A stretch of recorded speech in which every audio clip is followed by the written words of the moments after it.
한 주 동안 평안하셨습니까? 예, 우리가 지난주에 이어서 계속 이사야 말씀 3장을 지금 보고 있는데요. 하나님께서 이 남편들의 리더십 지위를 이용해서 나쁜 짓 하는 여자들에 대해서 맹렬하게 지금 비난을 하고 계십니다. 그래서 그들은 온갖 화려한 장식으로 자기를 치장하고 나서지만 하나님께서는 결국에는 이건 싸구려 창녀다. 더 나아가서 문둥병 걸린 창녀처럼 너희들을 만들어버리겠다. 그렇게 말씀을 하셨습니다. 그리고 17절 마지막 부분에 보면은 아예 노골적으로 하체가 드러나게 하겠다. 이건 무슨 뜻이냐면은 포로로 끌려가겠다 하겠다 이 얘기예요. 왜냐하면은 그 당시에 어느 나라가 다른 나라를 이제 정복을 하잖아요. 그러면은 포로들을 잡아가지고 자기 나라로 끌고 가서 노예 삼기도 하고 그러는데 대체적으로 어떻게 끌고 갔냐면 거의 그냥 나체, 속옷만 입을 정도로 해서 그렇게 묶어가지고 일행렬로 끌고 갔어요. 그러니까 이게 무슨 얘기냐면요, 오늘 너희들 정말 남편의 지위를 통해서 온갖 나쁜 짓 하는데 그날이 되면 전쟁이 임할 것이고 전쟁을 통해서 너희들이 포로가 되면은 그 포로 행렬의 제일 앞부분에 그냥 아주 온갖 너희들이 사용하고 있는 사치품들을 다 제거해서 거기에 세우겠다. 이 경고예요. 그리고 이제 그 다음부터 제가 볼 때는 여자들의 신비로움을 우리에게 알려주는 그 말씀인 것 같아요. 그날 보십시오. 이 여인들이 가지고 있는 모든 치장과 장식들을 다 제거하시겠다고 그래요. 그런데 이게 한두 가지가 아닙니다. 그들이 장식한 발목걸이와 머리의 망사와 반달 장식과 귀걸이와 팔목걸이와 얼굴 가리개와 화관과 발목 사슬과 띠와 향압과 호신부와 반지와 코걸이와 예복과 겉옷과 목도리와 손주머니와 손꼬일과 세마포 옷, 머리 수건과 노을. 숨쉬기도 힘들죠. 여자들은 참 신비로운 존재인 것 같아요. 우리 남자들은 간단한 것만 한 벌만 있으면 되는데요. 제 아내도 제가 이해를 못하는 게 올해 이제 결혼 30주년인데요. 제가 볼 때는 옷이 그렇게 많은데 꼭 입을 옷이 없대요. 그렇죠? 그리고요, 신발도 저보다 훨씬 더 많거든요. 그런데 신을 게 없대. 제일 이해가 안 가는 거, 백이 여러 개 있는데 들백이 없대요. 그렇죠? 그리고 정말 이해가 안 가는 게 한 가지 있어요. 어떤 때는요, 밖에 나가기 전에 눈 화장을 15분, 20분을 해요. 그리고는 정작 나갈 때는 선글라스로 덮어버리고 나가요. 이 30년을 같이 살았는데 여자는 신비로운 것 같아요. 하나님께서 다행히 그렇게 만들어 주신 것 같습니다. 왜냐면은 신비로움이 그냥 다 이 신혼 때 끝나버리면 무슨 재미로 살아요. 그렇죠? 그래서 마치 양파처럼요, 한 껍질의 신비로움을 벗기고 나면 또 있어. 계속. 그래서 결국에는 끝에 마지막 신비로움을 벗길 때 비로소 우리가 이 땅을 하직할 때가 아닌가 싶습니다. 하여튼 여기서 보면은 온갖 치장과 장식과 상상할 수 있는 최고의 화려한 것들을 다 여기서 얘기를 하고 있습니다. 아마 구약에서 이렇게 여자들의 이 치장과 장식에 대해서 자세하게 상세하게 이렇게 집결해 놓은 데는 아마 여기일 뿐으로 제가 기억을 하는데요. 중요한 것은 뭐냐면요, 23절, 이 모든 것들을 어떻게 하시겠다고요? 제하실 것이다. 그리고 24절, 그때 썩은 냄새가 향기를 대신하고, 그리고 이제부터 24절 잘 보십시오. 몇 번이나 반복하는 게 무엇이 무엇을 대신하고, 무엇이 무엇을 대신하고. 그렇죠? 향기를 대신하고, 노끈이 띠를 대신하고, 대머리가 숱한 머리털을 대신하고. 여기는 이제 대머리가 머리 빠져서 탈모 현상이 아니라 그냥 머리를 싹 밀었다는 얘기예요. 왜냐하면 이것도 역시 이제 전쟁포로를 끌고 갈 때 삭발을 해가지고 끌고 가는 것이 그 당시 풍습이었거든요. 그래서 대머리가 숱한, 이건 이제 머리가 완전히 깎인 자들, 이걸 얘기를 하고 있고요. 머리털을 대신하고, 굵은 베옷이 화려한 옷을 대신하고. 자, 베옷 하면은 염소 털로 만든 옷을 보통 베옷이라고 그럽니다. 성경에서는 굉장히 깔깔해요. 그래서 옷 입기가 굉장히 불편하고, 그래서 이 옷을 입으면서 자신의 슬픔과 이런 것들을 탄식하게 하는 그런 이제 도구인데, 이런 화려한 옷을 대신하고 수치스러운 흔적이 아름다움을 대신할 것이다. 역시 여기서 이 우리에게 드러나는 이미지는 뭐냐면은 포로로 끌려가는 사람의 모습입니다. 평상시에 많은 것을 누렸는데 이 모든 것들이 제거되고 이제는 유일하게 온갖 슬픔의 도구이고 수치의 도구인 것들만 다 가지고 떠난다 이거예요. 그리고 이게 언제 일어날 거냐면은 25절 보십시오. 너희 장정은 칼에, 너희의 용사는 전란에 망할 것이다. 전쟁 때 이런 일이 있을 거라는 거예요. 하나님의 심판이, 그렇다면 주의 백성에 대한 심판이 이 말씀에서 어떻게 일어난다고요? 외부인들을 통한 전쟁을 통해서 그렇게 될 것이다. 그리고 이런 상황이 전개되면은 그 성문은 슬퍼하며 곡할 것이요 시온은 황폐하여 땅에 앉으리라. 굉장히 절망적인 상황입니다.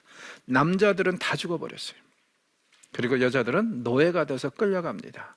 그리고 노예가 돼서 끌려간다면 노예로 팔리든지 아니면 또 누구에게 성폭행을 당하든지 강제로 또 누구의 아내나 첩이 되는 거겠죠. 굉장히 비참한 그런 상황을 여기서 묘사를 하고 있어요.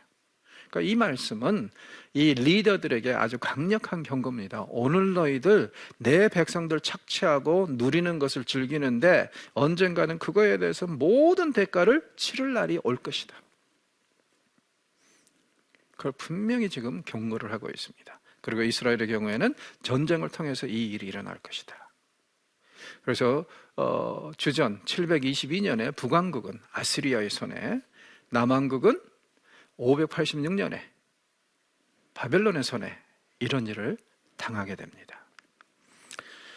그리고 그날 전쟁을 통해서 많은 사람들이 죽을 거라 그러는데 얼마나 많이 죽는지 한번 봐보세요. 4장 1절에 보니까 뭐라고 나와 있냐면 그날에 7 여자가 한 남자를 붙잡고 말하기를 우리가 우리 떡을 먹으며 우리 옷을 입으리니 다만 당신의 이름으로 우리를 부르게 하여 우리가 수치를 면하게 하리라. 자, 어떤 사람들은요, 특히 이제 총각들은 이게 로망인지 모르겠어요. 7 여자가 한 남자를 붙잡고 이렇게 해달라. 이 이야기는 무슨 얘기냐면요, 전쟁이 일어나서 얼마나 남자가 많이 죽어버렸는지 생존한 여자들이 훨씬 많다는 거예요. 마치 7대1의 비율로, 우리가 알다시피 7이라는 것은 만수죠. 그러니까 무척이 많아요. 그런데 그 당시 문화를 보면은 사람이, 여자가요, 결혼하지 않고 혹은 자식이 없이, 남편 없이 사는 것을 굉장한 수치로, 심지어는 일부 사회에서는요, 신들의 저주라고 여겨왔거든요. 그래서 이제 이스라엘에서도 보통 여자가 한 14살 정도면 결혼을 했습니다. 일찍 결혼을 했어요. 그리고 18살까지 결혼 못하면은요, 저주받았다고 그랬어요. 그 정도로 결혼을 중요시 여겼단 말이에요. 어느 남자와 연관이 있는 거. 다 죽어버리니까 어떤 상황이에요? 남자들이 너무 없는 거예요. 그래서 7 여자들이 붙잡고 내가 내 먹는 거, 내가 의식주 다 해결할 테니까 다만 당신이 나의, 이렇게 이제 세상 말로 하면 기둥서방이 되어달라. 이런 얘기 아니겠어요? 그러니까 당신의 명의만 좀 빌려달라 이거예요. 내가 당신의 아내고 당신의 첩이라는 것만 한번 인정해달라. 그럼 내가 다 알아서 할게. 자, 제가 이제 한 번은 이 태국에 가서 태국 목사님들 모아놓고 이사야서를 강의하면서 이 말씀을 접했어요. 근데 이제 거기에 어떤 분이 계셨냐면요, 이 캄보디아하고 접경 지역에, 옛날에 이제 캄보디아의 크메르지가 이제 굉장히 나쁜 짓을 많이 했을 때 인구의 3분의 1을 죽이지 않았습니까? 그때 도피해 온 사람들이 많은데 태국 사회가 이걸 다 받아들일 수는 없고, 그래서 피난민촌을 만들어 놓고 접경 지역에다가 거기에 강제 수용을 했어요. 근데 거기서 사역하신 분이 오신 거예요. 버스를 10몇 시간을 타고. 그래가지고 이 강의를 들으시는데 그분이 이제 통역을 통해서 저한테 하시는 말씀이 뭐냐면은 이 일이 정확히 이 피난민들의 그 캠프에서 이루어지고 있다 이거예요. 그래서 무슨 얘기입니까? 그랬더니 피난민 캠프의 특징은 뭐냐면은 남자들이 거의 없대요. 여자들하고 아이들이 주 대상이고, 왜냐하면 심지어는 집에서 같이 출발하더라도 남자들은 도중에 걸리면은요, 전쟁으로 끌려가든지 처형당하는 게 대부분이다 보니까 이 캠프까지 들어오는 남자들이 거의 귀하다는 거예요. 그래서 거기서는요, 어떤 일이 벌어지냐면은 한 남자를 두르고 여자들이 칼부림을 한대요. 이게 우리가 다 남자들이 꿈꾸는 로망이죠. 그렇죠? 그러면서 이 일곱 여자가 한 여자를 붙잡고 이렇게 하는 것이 자기 사역지에서는 완전히 문자 그대로 성취되고 있다. 전쟁의 참혹함을 우리가 보는 것 같습니다. 전쟁이라는 것은 그런 거예요. 그래서 뭐 전쟁 와도 내가 대충 살면 되지. 아니, 이런 거 보고 뭐라 그래요? 깨몽. 꿈 깨야 됩니다. 전쟁은 안 오는 게 최고로 좋아요. 너무나도 많은 그리고 억울한 사람들을 죽이는 것이 전쟁이기 때문에 전쟁은 최대한으로 피할 수 있으면 피하는 것이 좋습니다. 여기서 지금 묘사되는 거 얼마나 남자들을 많이 죽였냐면은 일곱 여자들이 한 남자를 두고 이렇게 애원하는 모습, 이날이 하나님의 심판날이라는 거예요. 자, 그렇다면 하나님께서 심판하는 것으로 모든 것을 끝내는가? 절대 아니죠. 제가 1장에서 무슨 얘기를 했어요? 선지자들은 심판은 항상 무엇으로 이해를 했다고요? 회복의 전조곡으로. 심판이 있은 다음에는 그 뒤에는 꼭 회복이 임할 것을 선지자들은 믿고 확신하고 알았기 때문에 심판을 그렇게까지 부정적으로 보지는 않았다고 그랬죠. 하나님의 심판이 4장 1절까지 해서 전쟁을 통해서 이루어질 거라고 선언을 했어요. 자, 이제 선지자는요, 소망을, 그 이후에 있을 회복에 대해서 노래를 합니다. 그날에 여호와의 싹이 아름답고 영화로울 것이다. 자, 여기서 여호와의 싹이라고 하면은 뭐죠? 앞으로 이사야는 또 싹이란 말을 쓸 거예요. 이새의 싹. 메시아에 관한 겁니다. 그러면 이 이야기는 뭐냐면요, 언젠가는 메시아가 와서 최종적으로 주의 백성을 회복할 날을 꿈꾸고 있는 거예요. 그러니까 이사야는 쉽게 말해서 예수님의 초림과 그리고 더 나아가서 예수님의 재림, 종말까지 내다보는 그런 환상가라고 얘기할 수 있을 것 같아요. 그래서 그 여호와의 싹이 아름답고 영화로울 것이요, 그 땅의 소사는 이스라엘의 피난한 자를 위하여 영화롭고 아름다울 것이다. 자, 시온에 남아있는 자, 예루살렘에 머물러 있는 자, 곧 예루살렘 안에 생존한 자 중에서 기록된 모든 사람은 거룩하다 칭함을 얻을 것이다. 1장에서는 생존자 얘기만 했었어요. 그런데 여기서는 이제 뭐라 그럽니까? 생존자 중에서도 기록된 자들. 자, 구약에 보면은 종종 언급이 되는 것이 어떤 문서를 얘기를 하고 있어요. 그래서 이 문서에 기록된 자들을 계속 언급을 합니다. 이건 오경에서부터 일어나는 현상이에요. 어떤 이 하늘에 기록 명부가 있는 것 같아요. 거기에 이름이 올라간 사람들은 다 거룩하다 칭함을 얻을 것이다. 남은 자에 대해서 또 한 번 선지자가 얘기를 하는데, 자, 재미있는 것은 뭐냐면은 3장에서는 하나님께서 악인과 의인을 구분하실 때 행실에 강조점을 뒀죠. 그러면은 자칫 잘못하면 우리는요, 우리 행실이 우리가 이 땅에서 신앙생활에서 지향해야 될 모든 것인 것으로 착각을 할 수가 있습니다. 여기서는 이제 뭐라 그러냐면은 생존자 중에서도 기록된 자, 그럼 이걸 누가 기록을 했겠어요? 하나님이 스스로 자기 의지대로 기록했겠죠. 그러면은 그 사람들만이 의롭다, 거룩하다 칭함은 얻을 것이라고 하시는 말씀은 뭐냐면은, 비록 하나님 앞에서 우리가 우리 일상에서 살면서 경건하게 살고 거룩한 열매를 맺는 행실이 분명히 중요한데, 또 한 가지 중요한 거 우리가 놓쳐서는 안 될 게 뭐냐면은, 우리가 요즘 말로 하면은요, 구원에 이르게 되는 것에는 단순히 행실뿐만 아니라 뭐예요? 하나님의 선제된, 먼저 우리를 구원하신 그 은혜, 즉 다시 말해서 우리가 하늘나라의 생명책에 기록되게 된 것에는 하나님께서 직접 하신 것이지 우리의 실천 이런 것들이 한 것은 아니라는 거예요. 그래서 우리가 믿음과 구원을 얘기를 할 때는 항상 이 두 가지가 같이 가야 됩니다.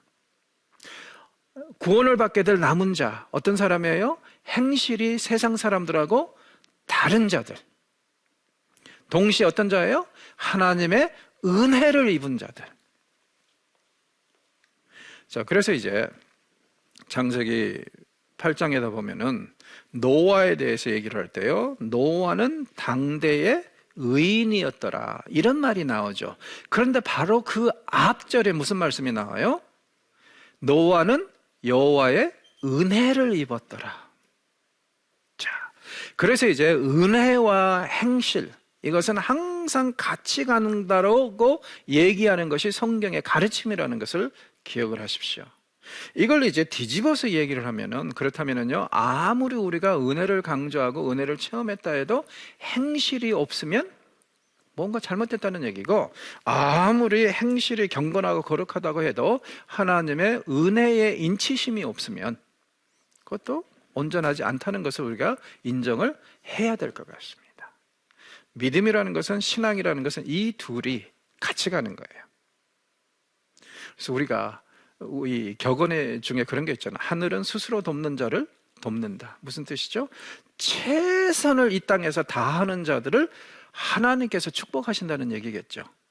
같이 가는 겁니다. 내 노력이 없이, 내 의지가 없이, 내 행실이 없이는 그 하나님의 은혜, 이것만 우리가 바라고 하면은 그것은 도둑놈 심보지 온전한 것은 아니죠. 그렇죠? 그래서 이제 같이 간다는 것을 꼭 우리가 기억을 해야 될 것 같습니다. 그래서 이제 거룩하다 칭함을 받을 것이고, 그리고 이렇게 거룩하다 칭함을 받는 자들에게 어떤 일이 있는지 보십시오. 주께서 심판하는 영과 소멸하는 영으로 시온의 딸들의 더러움을 씻기시며 예루살렘의 피를 그 중에 청결하게 하실 때가 됨이니라. 왜 하나님께서 은혜를 베푸시는가? 구원의 때가 이르렀다 이거예요. 앞에서 심판을 받았어요. 이제는 구원의 때가, 회복의 때가 이르러서 그렇게 하시는데, 그 회복하는 방법을 보십시오. 그냥 무조건 은혜의 자비가 아니라, 영서가 아니라 뭐예요? 심판하는 영과 소멸하는 영으로 그들을 깨끗게 하십니다. 대가는 분명히 치러야 돼요. 불결하고 더러운데 무조건 데려갈 수는 없지 않습니까? 그러니까 불결하고 더러운 거에 대해서 분명히 하나님께서 해결책을 주세요.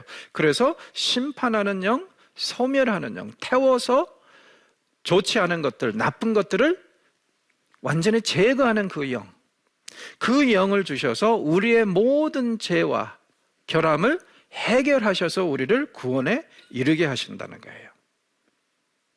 그리고 이 구원에 이르게 된 것을 뭐라 그래요? 예루살렘의 피를 그 중에서 청결하게 하실 것이다. 피, 어떤 피였죠? 1장에서 서민들을 다른 사람들의 눈에서 피눈물 나게 하는 그 피가 너희들의 손에 묻었기 때문에, 15절에 그래서 너희들의 기도를 들을 수 없고 너희들의 예배를 받을 수 없고 제물을 수용할 수 없다고 말씀하셨죠.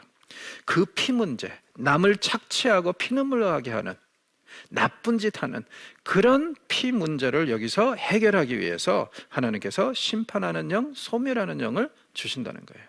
자, 그러면 생각해 보십시오. 심판하는 영, 소멸하는 영, 좋은 겁니까? 나쁜 겁니까? 좋은 거죠. 우리를 정결케 하니까. 그러나 과정을 한번 생각해 보시죠. 심판하는 영이, 소멸하는 영이 우리의 삶에 임한다. 굉장히 고통스러울 겁니다. 경건하지 못한 거 태워야 되니까. 우리가 나쁜 것에 대해서, 잘못한 것에 대해서는 심판을 받아야 되니까. 그러니까 이것은 지금 양면성을 지니고 있어요. 경건하게 살지 못하는 사람들은 무지무지하게 고통스러워할 겁니다. 구원에 이르기는 하지만. 그러니 여러분, 제가 항상 하는 말, 알아서 기자. 미리 알아서 하나님 앞에 경건하게 살고 거룩하게 살고 죄 안 짓고 살려고 노력하는 거, 이게 중요하다는 거예요. 왜냐하면 죄 지어도 용서하시고 구원하실 거예요, 주의 백성들은. 그러나 그 과정이 너무 고통스러울 수 있으니까 죄 안 짓고 여기서 착하게 그만큼 살면 우리가 세상에서 빛과 소금의 역할도 제대로 하는 것이고, 그만큼 하나님의 구원에 이르는데 고통도 적을 거라는 거죠. 그러니 우리 알아서 깁시다. 그게 제일 중요한 것 같아요. 자, 그리고 이 구원이 임할 때를 어떻게 묘사하고 있는지 보십시오. 여호와께서 거하시는 온 시온산과 모든 지폐 위에 낮이면 구름과 연기, 밤이면은 화염의 빛을 만드시고 그 모든 영광 위에 덮개를 두시며 그 초막이 있어서 낮에는 더위를 피하는 그늘을 지으시며 또 폭풍우를 피하여 숨는 곳이 되리라. 자, 이미지가 뭡니까? 낮에는 구름, 밤이면은 화염의 빛, 출애굽 이미지죠. 이스라엘이 이집트에서 떠나와 가지고 광야 생활을 할 때 하나님의 낮에는 구름 기둥이, 밤에는 불 기둥이 그들을 보호하시고 인도하셨죠. 저는 이걸 뭐라 그러냐면 요즘 시설로 하면은 난방 시설이라고 그래요. 왜냐하면 낮에 광야 걸으려면 죽음입니다. 왜냐하면 뭐 45도까지 올라가는데 이때 햇볕에서 머리 완전히 익죠. 그래서 그때는요 구름을 쫙 깔으셔가지고 머리를 보호하시고, 그렇죠? 습도가 별로 없기 때문에요 이 가나안 지역은요 하여튼 구름만 뜨면은 시원합니다. 구름만 가려주면은요. 그래서 이것은 완전히 냉방잔치요. 밤에는요 또 이 반사막 지역이기 때문에 어때요? 구름이 없으니까 그냥 열이 그대로 올라가 가지고 엄청 춥거든요. 그래서 이제 밤에는 불기둥이 필요한 겁니다. 이건 완전히 하나님의 가장 자비로운 보호와 인도를 상징하는 것인데, 지금 하나님께서 이 구원을 이루실 때가 바로 그런 출애굽의 이미지가 여기서 구상이 될 거라는 거예요. 자, 선지자들을 잘 보십시오. 선지서들을 보면은요 어떤 일들이 벌어지냐면은 이스라엘이 바빌론으로 끌려갔다가 때가 돼서 돌아오는 것을 새로운 출애굽 혹은 제2의 출애굽으로 묘사를 합니다. 여기서도 마찬가지입니다. 전쟁이 임한 다음에 그 뒤를 따를 회복이 뭐와 같을 거라고요? 새로운 출애굽과 같을 거라는 거예요. 더 놀라운 것은 뭐냐면 옛 출애굽에 비해서 이 출애굽이, 새로운 출애굽, 제2의 출애굽이 훨씬 더 자비롭고 은혜스럽다는 거예요. 어떻게 해요? 하나님께서 이들에게, 돌아오는 이 백성에게, 제2 출애굽하는 백성들에게 뭐와 같이 될 것이다? 숨는 곳이 되리라. 그렇죠? 그래서 그늘을 지으며 또 풍우를 피하여 숨는 곳이 되어져요. 피난처가 되어주시는 하나님. 이런 굉장히 자상한 모습이 여기에 더해지고 있습니다. 그리고 이 출애굽 모티프는 신약에서도 그대로 예수님의 사역에 적용이 되죠. 우리가 어때요? 옛날에는 어디에 있었냐면은 사탄이 지배하는 나라에 있었죠. 그리고 예수님을 영접하고 나서 그 나라를 떠나온 거 아닙니까? 그리고 하나님 나라로 들어갔죠. 그러니까 이건 보면은요, 그 출애굽 모티프가 우리의 삶에서 그대로 이미 실현된 겁니다. 자, 중요한 것은 뭐예요? 우리가 이미 하늘 백성으로 살고 있다면, 그렇다면은 하늘나라 백성처럼 이 땅에서 살아야 합니다. 신약은 이것을 뭐라 그래요? 빛과 소금의 삶이라고 그래요. 그러니까 이 세상을 우리가 공의와 정의로 하수처럼 넘치게 하도록 하기 위해서 소명을 받았습니다. 여러분, 세상에 공짜는 없어요. 하나님이 괜히 우리를 구원하신 것 같아요?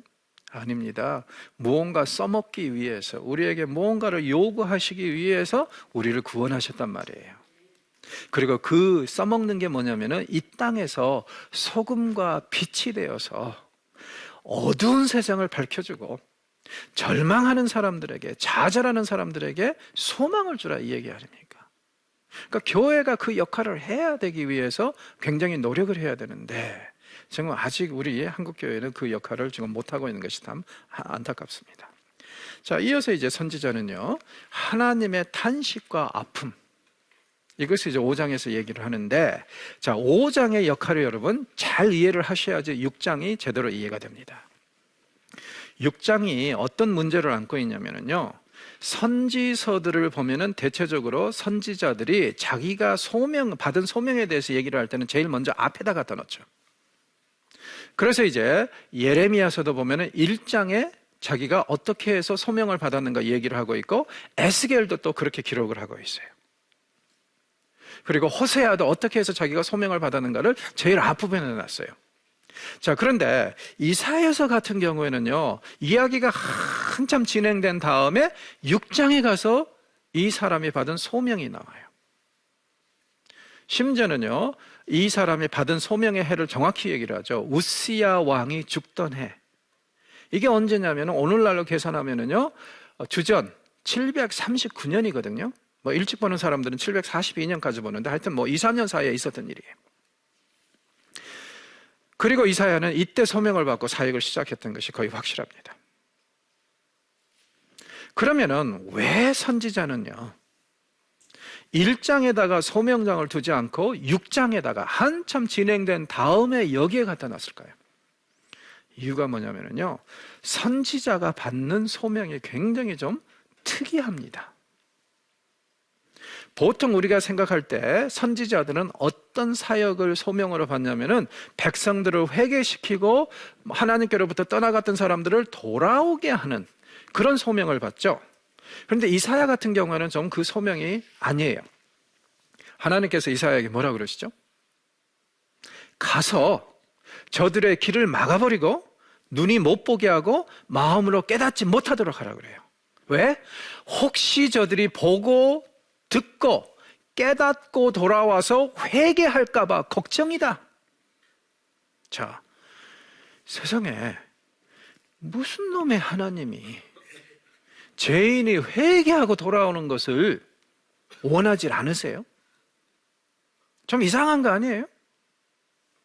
자, 그래서 만약에 이 장이 1장에 와버리면은 어떤 일이 벌어지냐면은 무슨 놈의 하나님이 이러냐, 이건 잘못됐다 하고 덮어버리고 다른 책으로 갈 수도 있어요. 아예 또 어떤 사람들은 정경에서 빼자고 그렇게 주장할 수도 있어요. 자, 그런데 우리가요 1장에서 4장을 통해서 하나님께서 쉽게 말해서 하실 만큼 하셨다는 것을 알게 되지 않았습니까? 그래서 오죽하면 1장에서 뭐라 그래요? 오라, 제발 부탁이니까 돌아오라, 돌아오라. 계속 외쳤지만 돌아오지 않았어요. 그리고 하나님께서 누누이, 심지어는 그들이 의지하는 것까지 다 제거하면서 경고를 주셨지만 돌아오지 않았습니다. 그렇죠? 그리고 이러한 상황을 5장이 다시 하나의 비유로, 포도원 비유로 얘기를 합니다. 그래서 이 5장을 제대로 이해를 하면은요, 우리는 하나님의 허탈감, 하나님이 정말 노력은 다 하셨는데 이스라엘이 끝까지 반역해서 여기까지 왔다는 그 사실을 깨닫는 순간 6장에서 선지자에게 주신 그 소명을 이해하게 됩니다. 만약에 개혁으로 아무리 개혁을 외쳐도 이 사람들이 돌아올 것 같지 않다면 어때요? 차라리 심판하는 게 낫습니다. 그리고 이런 상황에서 심판이 꼭 진행돼야 된다면 심판이 빨라지면 빨라질수록 어때요? 그 뒤따르는 구원도 빨라지기 때문에 심판이 빨리 오는 것이 오히려 좋죠. 그리고 또 한 가지 왜 심판이 빨라지면 좋냐면요, 인간, 죄인들이 치러야 될 대가가 그만큼 줄어들 거 아니에요. 죄 짓는 분량에 따라서 벌을 받아야 된다면. 맞죠? 그러니까는 심판이 빨리 임하면 임할수록 오히려 그것이 이제 회복된 이스라엘을 꿈꿀 때는 괜찮은 거예요. 그래서 이제 개혁으로는 더 이상 안 되는 이 상황에서 하나님께서 6장에서 뭐라고 그러시냐면 다 닫아버리라. 귀를 막고 눈을 막고 마음으로 깨닫지 못하도록 하라. 왜? 이 사람들에게 내가 할 만큼 했기 때문에 더 이상 뭘 해줄 수 있는 게 없다. 기다릴 수 있는 상황이 아니다. 그러니 빨리 심판 진행하고 새롭게 판을 짜자 이거예요. 새로운 기회를 그들에게 주자. 그래서 선지자에게 아주 특별한, 다른 선지서에서 찾아볼 수 없는 그런 소명을 주시는 거예요. 그리고 그러한 배경을 이 상징적으로 요약하고 있는 것이 5장의 이 포도원 비유입니다. 하나씩 보시죠. 자, 선지자는 이렇게 얘기를 하죠. 나는 내가 사랑하는 자를 위하여 노래하되 내가 사랑하는 자의 포도원을 노래하리라. 그러면 여기서 이 사랑하는 자가 누구예요? 하나님이시겠죠? 여호와께 노래를 하고 그리고 그 여호와의 포도원에 대해서 노래를 하겠다는 거예요. 그리고 내용이 어떤 식으로 나오냐면요, 이 농부가, 이 선지자가 사랑하는 이가, 포도원 가꾸는 자가 세상에서 제일 좋은 종자를 가져다가 세상에서 제일 좋은 옥토를 가려서 거기에다가 이 포도를 심고 세상에서 제일 좋은 농법으로 가꿨다는 거예요. 자, 그러면은 당연히 기대할 수 있는 게 뭡니까? 보세요. 제일 좋은 종자, 제일 좋은 땅, 제일 좋은 농법. 당연히 자연스럽게 기대할 수 있는 것은 제일 좋은 포도죠. 자, 그래서 농부는 이 포도를, 좋은 열매를 기대하면서 그 포도밭에다가 아예 뭐까지 만들어 놨냐면 술틀을 만들어 놨어요. 술틀이 뭐냐면은 한 1m 정도 바위를 파낸 겁니다. 그리고 옆에 보면은 이제 또 거기서 이제 저장 탱크가 밑으로 흐르게 이제 만들어 놨는데 포도를요, 여기에다 집어넣고 질겅질겅 밟는 거예요. 그러면 이제 포도가 밟히면서 그 즙이 나올 거 아닙니까? 즙이 이제 통로를 따라서 다음 저장 탱크로 넘어가면은 그걸 가지고 포도주를 만드는 겁니다. 이 슬트를 팠다는 거예요. 당연히 좋은 포도를 기대하면서. 그런데 이게 웬일입니까? 뭐가 나왔다고요? 들포도가 나왔어요. 자, 들포도라는 말보다 우리말에 더 정확한 말이 있습니다. 뭐냐면은 머루. 자, 머루의 특징이 뭐죠? 머루는 자생하는 겁니다. 그렇기 때문에 사람이 가꾸든 안 가꾸든 별로 차이가 없어요. 여기서 지금 그렇다면은 선지자가 머루, 들포도로 이스라엘의 열매를 묘사하는 것은 뭐냐면은 이건 나쁜 포도보다 더 나쁘다 이거죠. 예를 들어서 품질이 안 좋은 포도, 나쁜 포도, 병든 포도가 나오면은 무엇이 잘못됐지 하고 생각이라도 해보죠. 그런데 들포도, 머루가 나왔어요. 그럼 이건 이 농부의 모든 노력을 완전히 수포로 돌려버린 거 아니에요. 이 포도는 진짜 나쁜 포도보다 더 나쁜 거예요. 더 기가 막힌 게 뭐냐면은 이건 머루가 아니지 않습니까? 세상에서 제일 좋은 포도의 종자를 가져다가 제일 좋은 옥토에다가 제일 좋은 농법으로 바꿨으면 그래도 최소한 포도가 양심이 있으면 좀 좋은 열매 좀 내놔야 되는 거 아니에요? 그런데 머루가 나왔다 이거예요. 기가 막히죠. 그래서 이제 3절 보십시오. 이 농부가 뭐라 그러는지 보세요. 이스라엘 사람들아 구하노니 이제 나와 내 포도원 사이에 사리를 판단하라. 내가 내 포도원을 위하여 행한 것 외에 무엇을 더할 수 있으랴. 우리는 이런 것은 뭐라 그럽니까? 수사학적인 질문이라고 그러죠. 그리고 선지자들은 수사학적인 질문을 활용하는 데 있어서 대가들이라 그랬어요. 그리고 수사학적인 질문들은요, 답을 기대하기보다는 선지자들은 주로 어떤 진리를 강조하기 위해서 사용한다고 그랬는데, 여기에 지금 하나님께서 탄식하시며 하시는 말씀이 내가 내 포도원을 위해서 더 이상 해줄 수 있는 것이 있었느냐 없었느냐 하고 사람들한테 물어요. 그럼 답은 뭐죠? 없습니다. 하실 것 다 하셨습니다. 그럼 보세요. 지금부터는 이 농부가 이 포도원에게 어떤 벌을 내려도 정당한 거죠. 그래서 이 농부가 탄식을 하면서 이 포도원에게 심판을 내리는데 그 이전에 다시 한번 아파합니다. 보세요. 내가 좋은 포도 맺기를 기다렸거늘 들포도를 맺으면 어쩌민고. 여기에서는요, 분노 이거보다는 역시 무엇이 강조가 되고 있어요? 상처, 아픔, 실망. 당연히 기대되는 것을 원했는데 얘네들은 그것도 못했다 이거예요. 그러므로 이제 내가 내 포도원을 위해 어떻게 행할지 너희에게 이르라.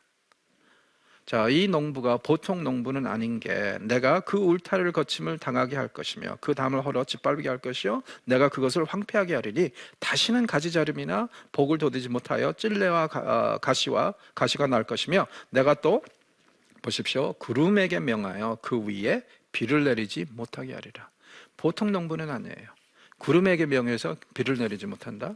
하나님이시라는 거죠. 혹시 우리가 이걸 놓칠까 봐 선지자는요, 등장인물에 대해서 설명을 해줍니다. 물은 만군의 여호와의 포도원은 이스라엘 족속이라고 그러죠. 그리고 그가 기뻐하시는 나무는 유다 사람이다. 그들에게 정의를 바라셨더니 도리어 포악이요 그들에게 공의를 바라셨더니 도리어 부르짖음이라. 하나님께서 이 백성들을 그렇게 옥토에 심으시고 가꾸시고 기대했던 좋은 열매가 뭐예요? 정의, 공의 두 가지죠. 그런데 그 자리에 무엇이 나와요? 포악이 나오고 부르짖음. 무슨 부르짖음? 억울하게 당한 자들의 피눈물 나는 울부짖음. 여러분, 하나님 앞에서 어떠한 믿음 공동체도 이 공의와 정의를 추구하지 않고는 바로 섰다고 얘기할 수가 없습니다. 그럼 우리는요, 사회를 향해서 공의와 정의를 외칠 뿐만 아니라 더 나아가서 우리 자체 내에서도 공의와 정의가 실현되고 있는가에 대해서 끊임없는 성찰이 있어야 됩니다. 이 땅에서 믿음 공동체가, 교회가 공의롭지 못하고 정의롭지 못하면요, 도대체 우리가 어디서 공의와 정의를 찾아볼 수 있습니까? 그러니 교회가 제일 정의로워야 되고 제일 공의로워야 돼요. 그런데 꼭 그렇지만 않은 게 우리 교회의 현실인 것이 안타까운 것이죠.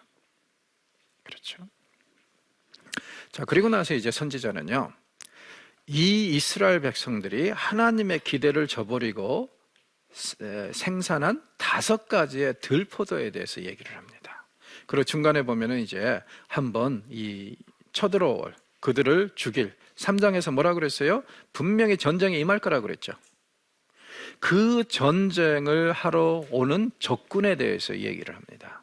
왜 중간에 이런 얘기를 하냐면, 첫째는 잠시 쉬어가라고 하는 것이고, 더 나아가서는요, 이스라엘 사람들 원체 교만한 사람들이기 때문에 그렇게 생각할 수 있지 않을까요? 전쟁이 온다고? 우리 싸우면 되지. 그래서 그들을 물리치면 되지. 거기에 대해서 이사야는요, 너희들은 절대로 그들의 상대가 되지 못한다는 것을 못 받기 위해서 이 적들의 이 이야기를 얘기를 합니다. 자, 하나하나 볼까요? 자, 첫 번째 들포도는 욕심입니다. 가옥에 가옥을 이으며 전토에 전초를 더하여 빈틈이 없도록 하고 이 땅 가운데서 홀로 고지하려는 자들은 화 있을진저. 제가 이제 앞에 1장에서 얘기할 때 이 예를 들었었죠. 어떤 이단 괴수가 이걸 가지고 아파트에서 살지 말라는 그 하나님의 말씀이라고 그렇게 주장한다고. 쓸데없는 소리입니다. 보세요. 가옥에 가옥을 더하고 전토에 전토를 더하고, 이건 뭡니까? 부동산 투기하는 놈들 가만히 안 두겠다는 얘기 아니에요. 그러니까 우리는요, 우리가 필요한 만큼의 땅을 확보하고 집을 짓고 살 수 있는 권한이 있습니다. 이건 하나님의 축복이에요. 그런데 필요 이상의 땅을 내가 계속 가지려고 하고 또 이 건물을 가지려고 하면은 이건 뭐예요? 욕심이죠. 그리고 우리가 이런 욕심을 부릴 때 누가 피눈물을 흘려요? 집을 사고 싶은 서민들에게서 이게 더 멀어져 가는 거 아닙니까? 그래서 이제 성경은요, 부동산 투기에 대해서 굉장히 심각하게 얘기를 합니다. 어떤 방법으로든지 이건 아니라는 거예요. 근데 우리가 이제 사실 한국교회에서 이 부분에 대해서 너무 침묵을 하는 게 사실이죠. 심지어는 부동산 투기해가지고 얻은 수익이 교회로 헌금의 일부로 들어오고, 그걸 가지고 일부 목회자들은요, 하나님의 축복이라고 둔갑을 시켜주고요. 그럼 성경을 다시 보십시오. 그건 아닙니다.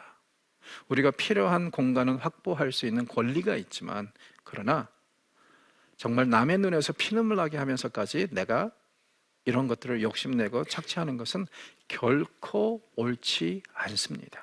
그래서 여기서 또 하시는 말씀이 뭐예요? 땅 가옥에 가옥을 더하고 전토에 전토를 더하여서, 정말 말 그대로 엄청나게 가진 자에 대해서, 그리고 이걸 자기 혼자 누리려고 하는 자들에게 화 있을 것이다. 하나님께서 어떻게 심판하시는 보세요. 정녕 내 귀에 말씀하시되 정령이 이 허다한 가옥이 황폐하리니 크고 아름다울지라도 거주할 자가 없을 것이다. 너희들 그렇게 고래등 같은 집을 사고 그렇게 옆에 계속 불리는데, 몸집 불리는데 어떻게 하시겠다고요? 나중에는 그 집에 살 자가 없을 정도로. 무슨 일입니까? 역시 전쟁에 임해서 이 사람 다 뺏긴다 이거죠.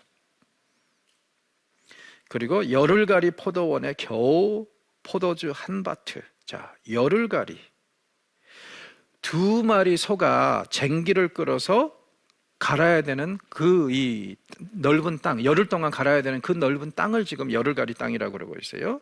아주 커다란 땅입니다. 그런데 포도주 한 바트가 나온다고요? 말 그대로 이 상상을 초월할 정도로 흉작이 들 거라는 거예요. 게다가 더 보십시오. 한 호멜에 종자를 뿌려도 간신히 한 해바가 나올 것이다. 자, 한 호멜에 종자 하면은요, 이게 한 210리터 정도 되거든요. 씨앗을 210리터를 뿌렸어요. 그러면은 어느 정도 나와야 돼요? 30배, 60배, 100배 정도로 우리가 생각을 한다면은 이 한 호멜지기에서 한 30, 50 호멜은 나와야 될 거 아니에요. 그런데 어느 정도로 흉년이 되냐면 한 에바 27리터예요. 그러면은 씨앗으로 뿌린 게 210리터인데 지금 한 에바 겨우 수확량이 씨로 뿌린 것의 10분의 1밖에 안 돼요. 이건 아주 심각한 손해죠. 아무리 계산해도 이것은 말이 안 되는 소리죠. 하나님께서 심판하시면 이런 일이 있을 거라는 거예요. 결국에는 잘 먹고 잘 살기 위해서, 누리기 위해서 온갖 이렇게 이 나쁜 짓을 하는데 하나님의 심판이 많으면 오히려 그것도 못 누리고 죽을 것이다. 그때가 되면은 땅을 많이 가지고 집을 많이 가진 것이 자랑거리가 아니라 오히려 그것이 수치가 되고 손해가 되고 더 너희들을 힘들게 할 것이다. 분명히 경고를 하고 있습니다. 두 번째 들포도는 방탕입니다. 자, 앞에 부동산 투기하는 거 리더들에 관한 거죠. 왜냐하면 보통 사람들은 부동산 투기할 돈이 없잖아요. 여기서도 또 마찬가지입니다. 이 방탕을 얘기하는데 여기서도 이제 맹렬하게 비난을 받는 게 리더들이에요. 아침에 일찍 일어나 독주를 마시고 밤이 깊도록 포도주에 취하는 자들은 화 있을진저. 자, 성경이 독주라고 할 때는 무엇을 얘기를 하냐면은 그 곡물로 만든 술이요. 그러니까 이게 도수가 높다 그래요. 그래서 독주라고 그러고 포도주는 이제 포도로 하는 그 말이 그거죠. 하루 종일 슬퍼 마시는 사람들. 그리고 그들이 연애에는 수금과 비파와 소고와 피리와 포도주를 갖추었어도 여호와께서 행하시는 일에는 관심을 두지 않아요. 온갖 화려한 밴드부를 악단을 동원해 가지고 별 것을 다 하면서 그러면서 하나님이 또 신음하십니다. 아파하십니다. 뭐예요? 그렇게 지 먹고 마시는 데는 신경 쓰면서 어떻다고요? 여호와께서 행하는 일에는 관심을 두지 않는 리더들, 상류층들 가만히 안 두겠다 이거예요. 그렇죠? 세 번째 이 들포에 들어가기 전에 먼저 심판을 얘기를 합니다. 백성들이 전쟁이 일어나면 우리가 싸우지. 그리고 특별히 앞에 이렇게 슬퍼 마시면서 흥청망청하는 사람은 우리가 싸우면 되지. 이런 얘기 할 거 아니에요? 거기에 대해서 한 획을 받으면서 뭐라 그래요? 분명히 심판이 오는데 그 먼저 이제 심판의 이유를 한번 보십시오. 내 백성이 무지함으로 말미암아 사로잡힐 것이요. 선지자들이 굉장히 강조하는 것 중에 하나가 뭐냐면요, 이 세상에 진정한 하나님을 아는 지식이 임하면은요 모든 문제가 해결될 거라는 거예요. 모든 제 문제가 하나님을 몰라서 빚어지는 일이라고 선지자들은 계속 얘기를 합니다. 그걸 우리는 이제 지혜사상이라고도 하기도 하는데, 자, 여기서도 보십시오. 이스라엘 백성들이 왜 타국으로 끌려가야 돼요? 왜 굶주려야 돼요? 왜 목이 말라야 돼요? 하나님을 아는 지식이 없어서. 하나님이 어떤 분이라는 걸 알고 하나님이 어떤 것을 기뻐하신다는 걸 알면은 이런 일은 없을 거라는 거예요. 오늘날 우리 사회를 뭐라 그럽니까? 말씀의 홍수라고 그러죠. 하루 24시간 운영이 되는 기독교 방송들이 얼마나 많습니까? TV도 많고 라디오도 많고. 그러나 여러분, 정작 여러분 생각에는 우리가 생수로 여길 만한 그런 메시지들이 선포되고 있다고 생각하세요? 우리는 지금 말씀의 홍수 속에서 사는데 홍수에 제일 귀한 것이 생수라고 그러지 않습니까? 그렇죠. 마실 물이 없는 거예요. 그래서 주의 백성들 지금 왜 이런 일이 벌어지고 있는가? 우리 한국교회가 말씀의 부재라고 얘기해도 과언은 아닐 것 같아요. 하나님 아는 지식이 제대로 완전하지 못합니다. 그래서 이제 여기서 하나님께서 이 심판에 대해서 말씀을 하시는데, 이 심판, 무지무지하게 강력한 군대가 올 거라고 분명히 얘기를 해요. 그래서 아주 기강도 서 있고 이런 해서 너희들은 절대로 그들의 상대가 되지 못할 것이다.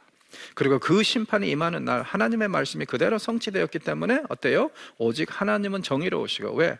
주의 백성이라 할지라도 죄 지으면 가만히 안 두겠다 이거예요. 높임을 받으실 것이고 거룩하신 하나님은 공의로우시며 거룩하다 일컬음을 받으실 것이다.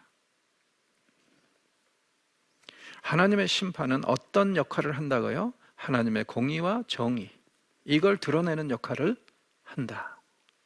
자, 성경을 보십시오. 하나님께서 이 땅을 심판하실 때 제일 먼저 어디서부터 그 심판이 시작이 된다고요? 주님의 집. 왜요? 아니, 생각해 보세요. 만약에 주의 백성들이라고 해서 편애를 하시고 한쪽으로만 뭐 다른 기준으로 심판을 안 하시고 다른 기준으로 대하신다면은 세상 사람들이 항의할 거 아닙니까? 왜 우리만 이렇게 벌하냐고. 그래서 이제 성경을 보면은 주의 심판이 이 땅에 임할 때 성전에서 먼저 시작이 되고, 그리고 또 어떤 얘기도 나오죠? 로마서에 보면은 하나님께서 율법을 주신 자들, 말씀을 주신 자들은 말씀으로 심판하시고 말씀을 주시지 않은 자들은 양심으로 심판한다는 얘기가 나오죠. 우리가 면죄부를 가졌다는 생각은 좀 접어두는 것이 좋을 것 같아요. 정말 우리가 고백하고 믿는 그 믿음대로 성경 말씀대로 좀 사는 그런 노력이 필요한 것 같습니다. 그리고 이제 세 번째 들포도가 교만입니다. 거짓으로 끈을 삼고 제약에 끌으며 수레를 줄러 함같이 제약을 끄는 자에게 화했을진저. 그들이 온갖 다른 데는 관심이 많은데 지금 하나님께서 하시는 일에 대해서는 별로 관심이 없어요. 심지어는 뭐라 그럽니까? 하나님께 속히 이루라고 하라. 이게 무슨 얘기냐면요, 이사야가 경고의 메시지를 전하니까 이 사람들이요 그걸 받아들이는 게 아니라 뭐라 그러냐면, 너의 선배인 이 호세아도 아모스도 이미 이런 얘기를 했다. 근데 그 사람들이 경고한 것이 아직도 성취되지 않았는데, 그렇다면 네가 지금 오늘 이 순간에 예언하는 것은 그 사람들 것이 성취된 다음에 이루어질 일이 아니냐. 그러니까는 우리하고는 상관없지 하면서 계속 까부는 거예요. 그걸 지금 여기서 얘기를 하고 있습니다. 자, 네 번째 들포도는 왜곡입니다. 왜 이 사람들이 이렇게까지 갔는가? 악을 선하다고 하고 선을 악하다고 하며, 흑암으로 광명을 삼으며 광명으로 흑암을 삼으며, 쓴 것으로 단 것을 삼으며 단 것으로 쓴 것을 삼는 자들에게 와 있을진저. 가치관의 혼돈이죠. 아무리 세상이 바뀐다고 해도요 악을 선하다고 할 수는 없지 않습니까? 그렇죠? 흑암으로 광명이라고 해서는 안 되지 않습니까? 자, 우리가 오늘날 사회에서 접하고 있는 문제들이 이런 거죠. 여러분, 한국 사회는 기독교 사회가 아니기 때문에 사회에서는 예를 들어서 동성애자들의 권리를 운운하면서요 이런저런 얘기할 수 있어요. 그러나 우리는 성경이 하나님의 말씀이라고 고백하고 확신하고 그것이 우리의 삶의 지침 아닙니까? 그렇다면 최소한 교회 안에서는 어때야 돼요?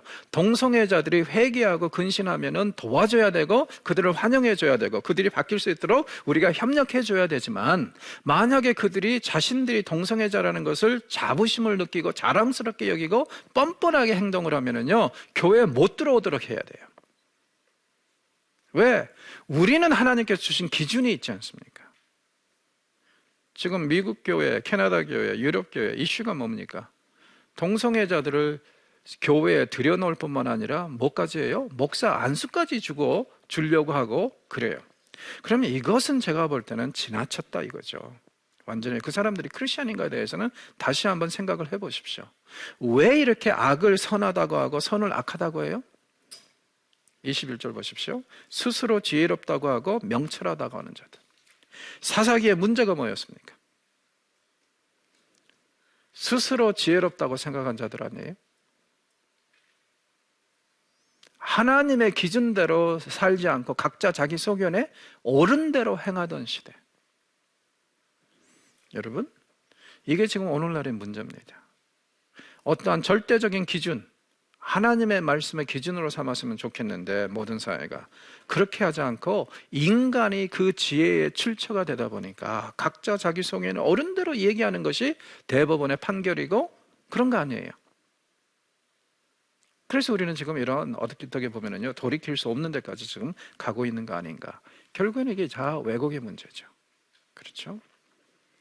다섯 번째 들포도입니다. 여기서는 이제 역시 부정. 이렇게 흥청망청하고 있었는데 그게 이제 다 어디서 오는 거겠어요? 뇌물. 그렇죠? 그래서 분명히 우리가 1장에서 정경유착에 대해서 얘기를 했는데 여기서도 지금 리더들이 이런 짓을 하고 있다는 거, 이걸 얘기를 하고 있습니다. 자, 오늘은 여기서 마무리하도록 하겠습니다. 고맙습니다.